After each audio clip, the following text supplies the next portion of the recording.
Hello, my name is Peter Hudis. I'm in Chicago, and I want to give you a brief sense of what this new movement against police abuse and for social justice is like here in the United States, and especially from the vantage point from Chicago itself.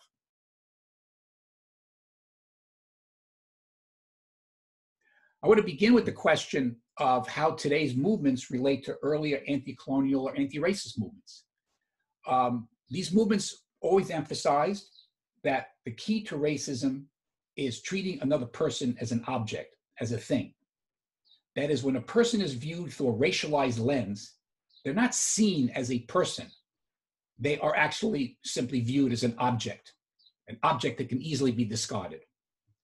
So in a word, what's at issue in racial oppression is dehumanization, the depersonalization of the individual by being observed and judged through a racialized lens. Hence, for this reason, movements against racism go much further than social democratic programs for income redistribution, and they also tend to go much further than rearranging the chairs of state power or political leadership. They tend to raise the question of what does it mean to be human, how to reclaim our fundamental humanity. Now, it's in this sense that today's protests are in continuity with the spirit of earlier anti-colonial and anti-racist movements. If you just think for a minute about the murder of George Floyd by the police officer in Minneapolis, it almost typifies this in a way that is just so striking. That here is this officer with his knee on a man's neck, strangling him to death, with his hand in his pocket, very casually looking ahead to the camera that's recording him doing this, acting as if nothing untoward is going on. He just could have just as easily been having his knee on a rock or a piece of cement. That is what George Floyd's life meant to this individual, nothing other than a mere thing. So the response to this dehumanization brings forth a movement to try to reclaim one's humanity. And that is what I think characterizes the amazing spirit of these protests, such as we have never seen before, their size, their persistence, their multiracial character, and they're raising all sorts of demands and issues that question the very character of American capitalism. The other thing that anti-racist movements and anti-colonial movements have also taught us is that racism is Manichaean, to use Frantz Fanon's phrase. That is, whites and blacks live in separate worlds, not merely spatially, although that's certainly true in Chicago, but also conceptually. That is, most whites, including many radical white academics and radical activists, frankly, don't have a clue as to what it really means to be a person of color in terms of the daily kinds of abuses and slights and discrimination that one faces. Hence, the transformation of those conditions can only come, of course, from the victims of racism that experience that internally and firsthand. And when those victims revolt in a way that challenges the fundamental nature of their oppression, of the racial oppression, it tends to trigger a change of consciousness, both within the victims of racism, but also in broader society, including in white society. And that's something we're seeing today, which is quite remarkable, is the number of white youth who are coming out into these protests and are solidarizing with this movement for racial justice and against police abuse, who are holding signs like white privilege, white silence is white privilege, and interspersing themselves between the cops and black protesters, so whites would get the batons first rather than the blacks. That's happening in many cases. It's as if there is a implicit understanding of that decades of discussion of critical race theory and white privilege has now been internalized in a way by a new generation. It's quite remarkable to see, and it's a quite exciting development.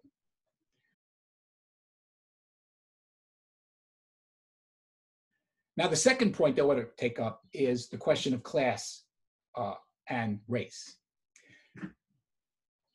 US society, US class society, has always been structured by racism from its very inception. You cannot speak of class relations in the American context without speaking in terms of racial determinations. To try to do otherwise makes simply no sense. All forward movement in workers' movements and forms of the class struggle in US history have come as a result of forward movement in anti-racist movements. Marx himself, by the way, mentions this in Das Kapital when he says labor in the white skin will never be free unless, so long as labor in the black is branded. Hence, anti-racist movements have an independent validity that are not reducible to the general class struggle.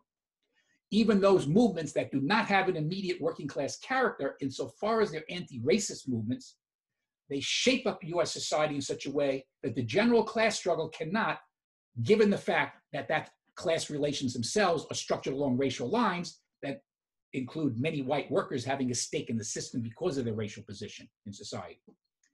So it's anti-racist movements that are the catalyst for the class struggle, not the other way around.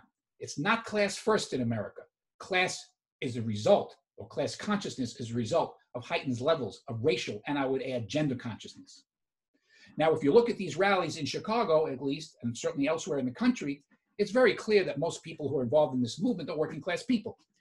If you define working class as it should be, which is simply those who don't own the means of production and or those who do not have an ownership stake in a supervisory position, protecting those who do own the means of production, then clearly most of the people in these protests are working class. Doesn't mean all are. There are certainly class divisions within Black America, in fact, quite sharp class divisions. And you see those divisions coming out now in terms of how some who claim to support the movement, especially Black elected officials, are recoiling from the demand that's coming from the movement to defund police and in some cases even abolish the police system as it now exists in the United States. They're pulling back from that and saying, oh no, well, we can rearrange the furniture, we can reduce funding, but we can't defund, we can't like do without police, right? Most people in these protests, however, do not accept that perspective, and they're pushing back against it. I can typify this, it typifies this in a certain development of Black Lives Matter as an organization. Not that it's the only organization involved in these or leading these protests, by the way, there's dozens of others. But in the early years of Black Lives Matter, if you go back 6 or 7 years ago, there was an effort to integrate the Black bourgeoisie within the movement.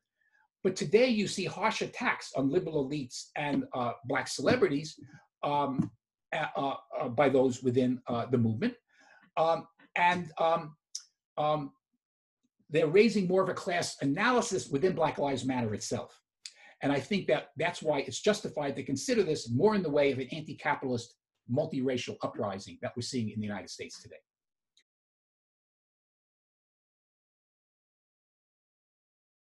Third, what's new about these protests compared to early ones? They've never been so massive. They've never been so persistent. They've never been so multiracial. They've never raised so many array of demands for changing US society at all sorts of levels, from whether it be prison, whether it be the questions of treatment of women and domestic abuse of women, whether it be issues of the rights of transgendered people. There's all sorts of issues that are being thrown up and debated within these protests. And it's also the first time we've ever had an anti-racial movement like this take on an international dimension. That has never happened before. Protests in 40 different countries around the world in solidarity with what's happening in the United States. When have we seen that? Most of all, what this movement has done that is really new, it has altered the entire landscape of political discussion in much of US society. Issues that were so-called marginal just a few years ago, like those calling for defunding police departments, abolition of the police system altogether, abolition of the prison system, reparations, these demands that have been debated and discussed and worked on for years and years, especially in the Black community. I can name 3 or 4 dozen organizations in the Chicago area alone that have been working in these areas that are very rarely mentioned, for goodness sakes. But the point is that these concerns that were marginalized before and that didn't get much public attention now suddenly is being discussed all over the place. Even Minneapolis City Council, the majority of it voting to at least advocating, haven't voted yet, advocating to defund the Minneapolis Police Department. We'll have to see if that actually happens. But the question is that this is what's really quite phenomenal. Transformation of consciousness that's occurring is quite remarkable. And I think the reason for that is very fundamental, the pandemic. The pandemic exposed all the contradictions and inequities of capitalism in terms of class, in terms of race, in terms of gender, as never before.